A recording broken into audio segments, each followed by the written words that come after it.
My name is Elvire Debert, and I am an Impressionist painter.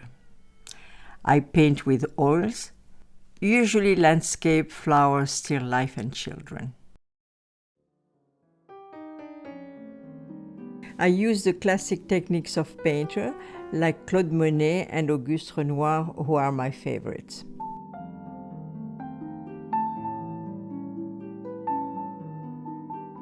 To me, painting is not only visual, it is an act of the soul. It is a means to express sensitivity to the subjects I portray.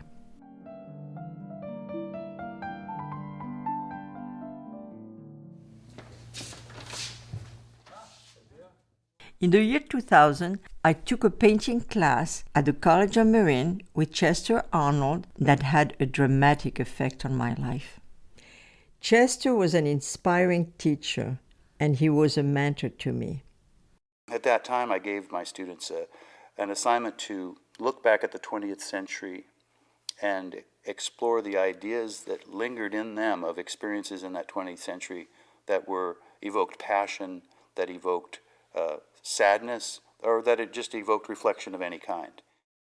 After the class, I thought about World War II, the Holocaust, and back to my ancestors who lived in Spain in the 15th century.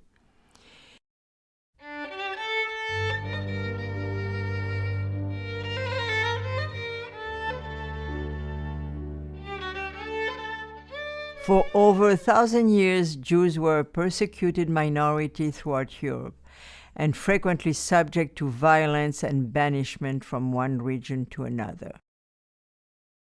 In 1492, the Spanish government forced its large Jewish community to either convert to Christianity or be expelled. When conversos were suspected of practicing Judaism in secret, they were burned alive in terrifying public spectacles. My family fled to Morocco in North Africa, and I was born 400 years later in Casablanca in 1931.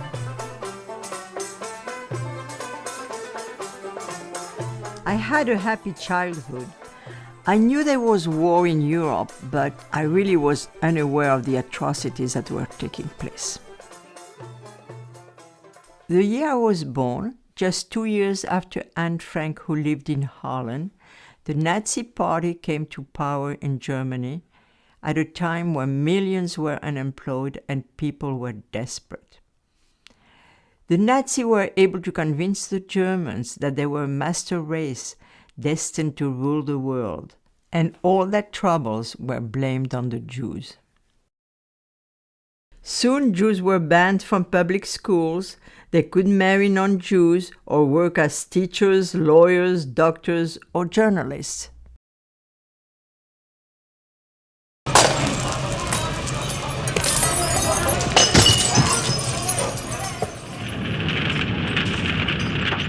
In 1938, when I was 7, Kristallnacht, the night of broken glass, occurred in Germany.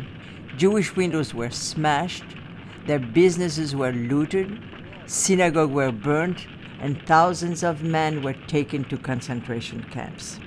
Soon, even little children were forced to wear yellow stars to identify them as Jews. These terrible events, however, were only the beginning of what the Nazis called the final solution. As World War II engulfed Europe, they began a systematic campaign to completely eliminate the Jewish people from the face of the earth. Living in Morocco, the war was not far away. There were Nazi cells in Casablanca, and anti-Semitism was rising around us. If the war had lasted longer, I shudder to think what might have happened. After the war, I finished high school and college and moved to America, where I got married. Soon I had 2 daughters who grew up to bless me with 5 grandchildren. One day in my 40s, I walked into an artist's studio and began taking painting lessons. My first painting was a copy. Of course, I had to copy something. It was a copy of Fantin-Latour, A Bouquet of Chrysanthemums. When my husband first saw it, he really couldn't believe it was mine. "You have never painted in your life?" he said. And everybody said, "No, it's hers. It's really hers." Later, Jean became my biggest supporter and always gave me encouragement. Elvira came in and she was already painting beautiful, charming, soft-edged, joy-of-life paintings, I would characterize them as. But there was no darkness or introspection, at least of dark topics, in her work at all at that point. After Chester's assignment, I went to the library and was able to get many books about the Holocaust. I didn't know too much about it. At the beginning, I couldn't comprehend what was happening. It was, I started studying more and more and more. I studied, and the more I wanted to know. I was consumed by the enormity of the Nazis' crimes. It unraveled feelings of anger, pain, and compassion. I felt an increasing obligation to honor those who perished, and I wanted to keep their memory alive. One day I started drawing. I wanted to present the story of how this murderous event occurred. Finally, I came up with 9 pictures that I turned into paintings.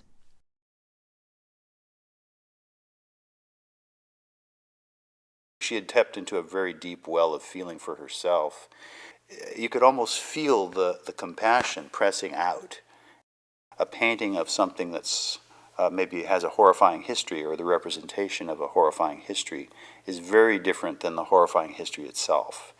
It is history that has been transformed by a thinker, a viewer, a painter, into something that is constructive. And as a result, it allows us to examine our own feelings about something.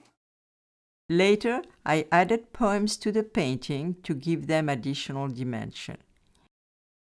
Then they were donated to the Florida Holocaust Museum, where they became part of their permanent collection. A few years after, they were published in a book called Realm of Silence.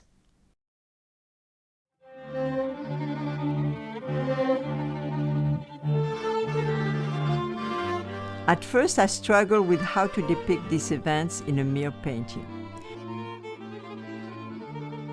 I began with a typical Impressionist view of a peaceful village representing life before the Nazis came to power. But in the air above, storm clouds are gathering and smoke is turning the air black.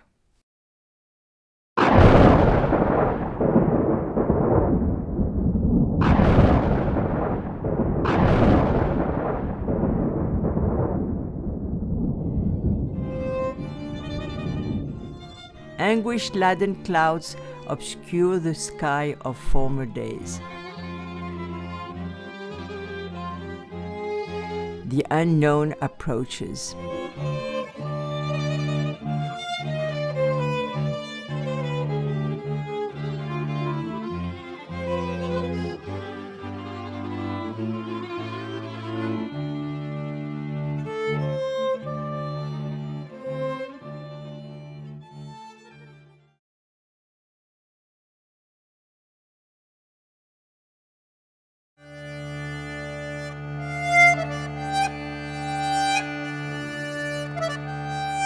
By 1940, throughout Europe, entire Jewish communities were uprooted from their homes and driven into overcrowded walled ghettos where hunger, disease, and terror reigned. In Warsaw alone, 470,000 were forced into barely 1 square mile. Soon, mass deportations began to concentration camps. In Warsaw, the last 20,000 staged an uprising that fought off the German army for a full month. Finally, the Nazis torched the entire ghetto to smoke out the heroic resistance.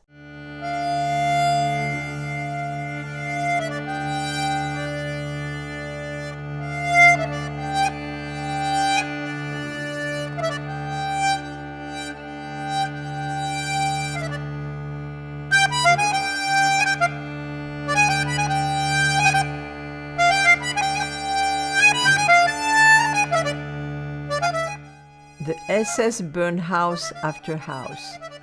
A sea of suffocating smoke laps the city. The struggle is heroic and tragic.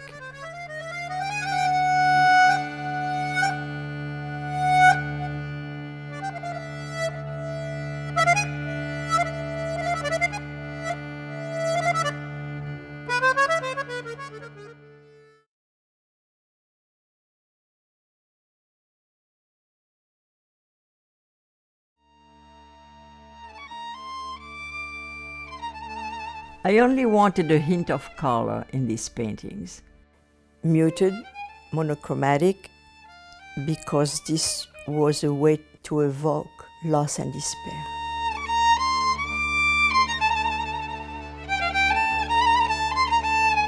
The people are faceless in the painting because they have lost their identity. They have lost their home, their belongings, and their occupation.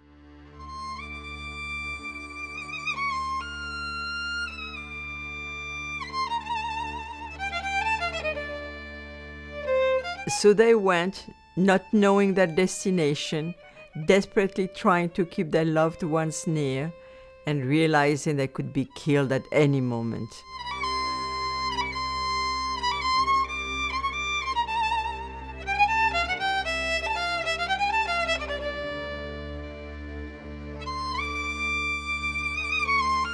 Forced to wear the yellow star, barred from all profession, land and houses confiscated, bewildered bodies carry all they have left.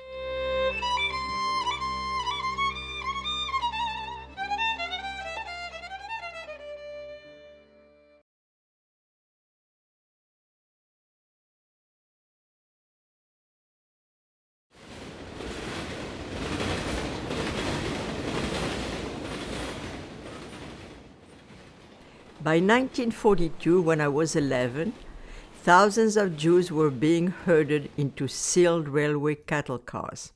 They barely had room to stand, with only a tiny opening for air. Many died of thirst and starvation.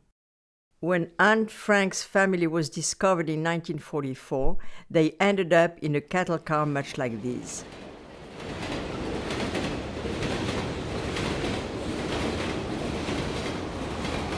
Days and nights to an unknown destination. Thirst and starvation, stench of death, suffocating heat, freezing torment.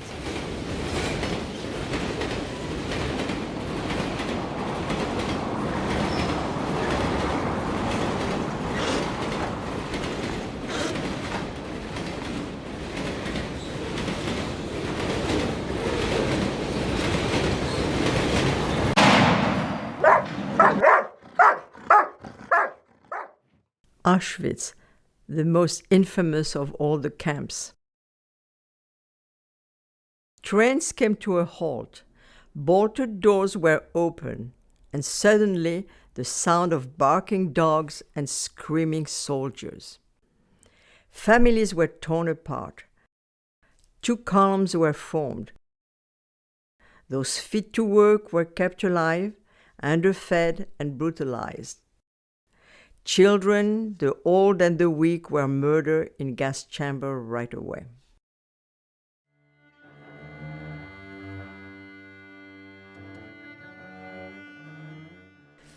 In the painting there is snow on the ground, but I didn't want it on the roof to heighten the sense of darkness, anguish, and anxiety.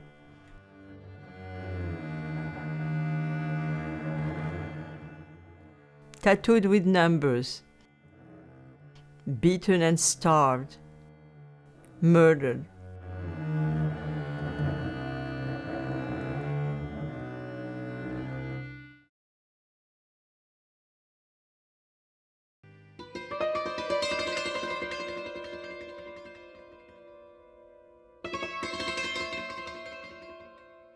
Triple electrified barbed wire fences ensured that no one could leave these camps. It was freezing cold and there was no escape. I avoided violent and graphic images because I don't like violence and I wanted not to disturb children when they look at it. And it was important to me to give them the message, but not in a violent way.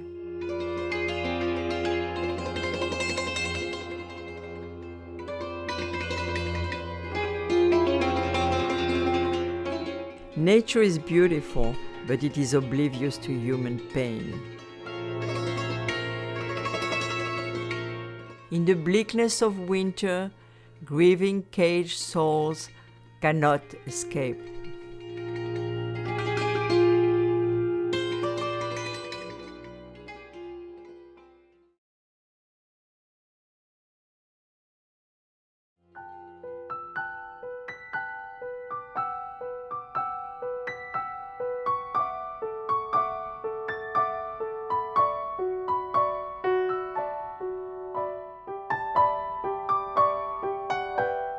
The final solution was well planned. Before gassing people, they collected and sorted their belongings. The Allies found mountains of shoes in Auschwitz. In one pile, over 40,000. Each one tells a story.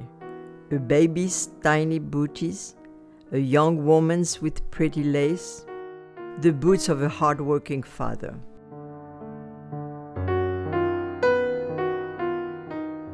Volcano of screaming shoes made of dead leather, torn cloth, the flesh, the souls that filled them, children, brides, tailors, old women, poets. Each shoe belonged to somebody that was murdered.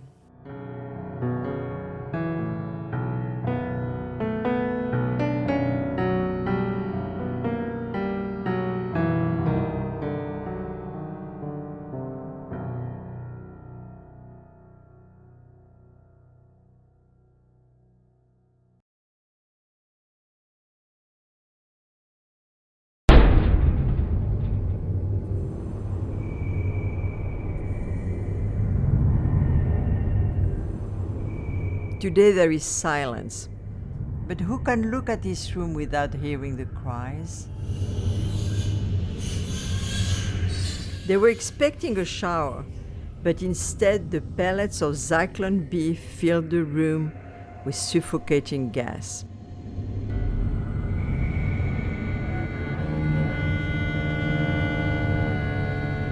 In the door was a peephole, so a soldier could be sure he filled the room with enough of the murderous poison.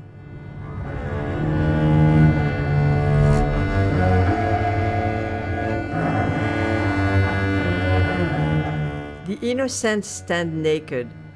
The taps hiss Zyklon B gas. Who looked through the peephole to see how fast they died?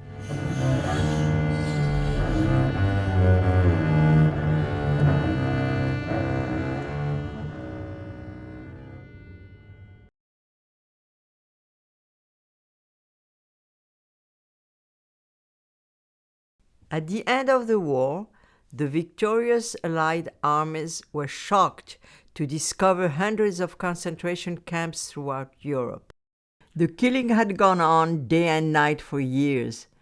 It was beyond comprehension. While over 1 million prisoners were freed, thousands were so weak they never survived at all.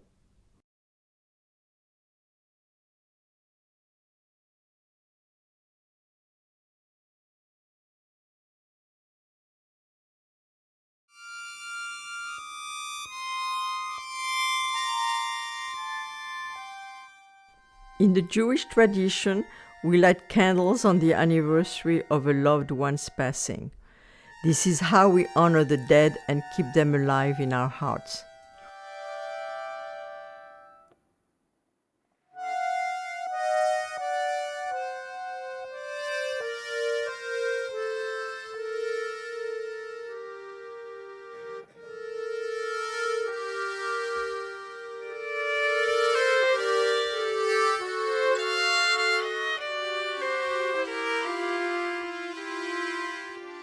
shine forever.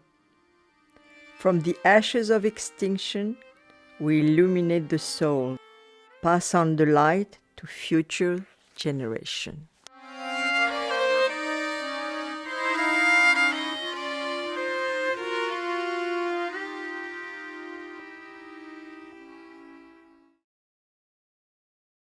The victims are not here to talk about their suffering and what they went through, so it takes painters, sculptors, poets to talk about it.